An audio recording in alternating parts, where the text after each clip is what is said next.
Kita ke informasi yang pertama, saudara. Seorang pria di Makassar tewas usai jadi korban pemukulan. Korban sebelumnya lakukan pelecehan seksual pada pacar pelaku hingga membuat pelaku naik pitam. Rekaman kamera pengawas alias CCTV ini memperlihatkan korban berinisial HL jatuh tersungkur usai dihantam oleh pelaku berinisial HK. Korban seketika tewas lantaran kepala korban membentur trotoar saat terjatuh. Aksi pemukulan ini terjadi di Jalan Nusantara, Kota Makassar. Pelaku memukul korban lantaran tersulut emosi setelah korban melakukan pelecehan seksual pada pacar pelaku. Kini pelaku terancam pasal 351 dengan ancaman hukuman maksimal 7 tahun penjara. Ya, dari situlah awal mula terjadinya kecemburuan karena memegang area sensitif dari pacar pelaku sehingga terjadi kecemburuan yang mengakibatkan emosional tersangka meningkat, akhirnya dilakukanlah penganiayaan.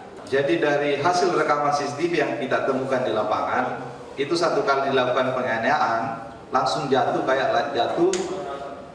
ke aspal atau ke tembok itu, kepala belakang si korban ini terbentuk tembok.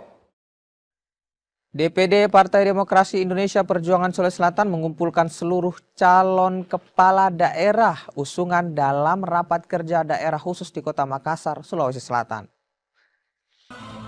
Rapat kerja daerah khusus Partai Demokrasi Indonesia Perjuangan digelar di salah satu hotel di Kota Makassar, Sulawesi Selatan. Rapat kerja daerah khusus diikuti seluruh kader PDIP di 24 kabupaten kota di Sulsel, serta calon kepala daerah usungan partai berlambang banteng moncong putih itu. Rapat kerja khusus daerah PDIP Sulsel ini dalam rangka membahas strategi pemenangan calon usungan PDIP di Pilkada serentak 2024 mendatang. Hal ini memberikan gambaran jelas bahwa Pilkada serentak, baik Pilkada provinsi maupun Pilkada kabupaten kota harus dilihat sebagai kesatuan yang utuh, bukan kerja parsial berdasarkan pemilihan kabupaten kota masing-masing saja. Partai telah memutuskan untuk mengusung kader dalam Pilkada gubernur sehingga konsentrasi pemenangan Cakada provinsi dan Cakada kabupaten kota menjadi satu tarikan nafas seluruh struktural partai serta kader partai. Ratusan siswa sekolah dasar negeri di Kota Makassar mendapat bantuan makanan bergizi. Pembagian makanan ini untuk membantu pemenuhan gizi bagi anak sekolah. Pembagian makanan sehat bergizi dalam rangka Jumat Berkah kembali digelar di Kota Makassar, Sulawesi Selatan. Kali ini menyasar siswa sekolah dasar negeri Panara di Jalan Antah Raya, Kecamatan Manggala, Kota Makassar, Sulawesi Selatan. Sebanyak 250 paket makanan bergizi dibagikan kepada siswa.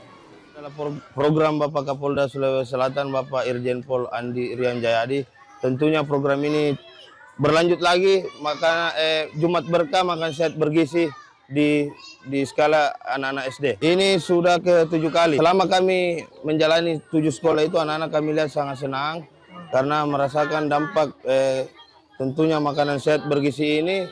Ada makanannya itu ada telur, sayur, ayam, dan susu tentunya. Makanya anak-anak SD itu sangat senang, apalagi guru dan kepala sekolahnya. Program Jumat Berkah ini sangat berarti sekali bagi sekolah kami dalam hal pemberian makanan sehat bergizi, dan saya lihat seluruh peserta didik ini sangat antusias, sangat gembira dengan hadirnya konten-konten kreator dari Kota Makassar, Kota Daeng. Dan tentu saya Kepala Sekolah UPTS PF SD Negeri Panara mewakili teman-teman pendidik dan tenaga kependidikan menyampaikan banyak-banyak terima kasih dan rasa hormat setinggi-tingginya kepada Bapak Kapolda Sulawesi Selatan, Bapak Irjen Pol Andi Rian Jayadi. Para konten creator atau selebgram Kota Makassar juga dilibatkan untuk membuat program ini semakin menarik siswa. Pembagian makanan bergizi diharapkan bisa membantu pemenuhan gizi siswa di sekolah. Arif Tirtana, Kompas TV, Makassar, Sulawesi Selatan.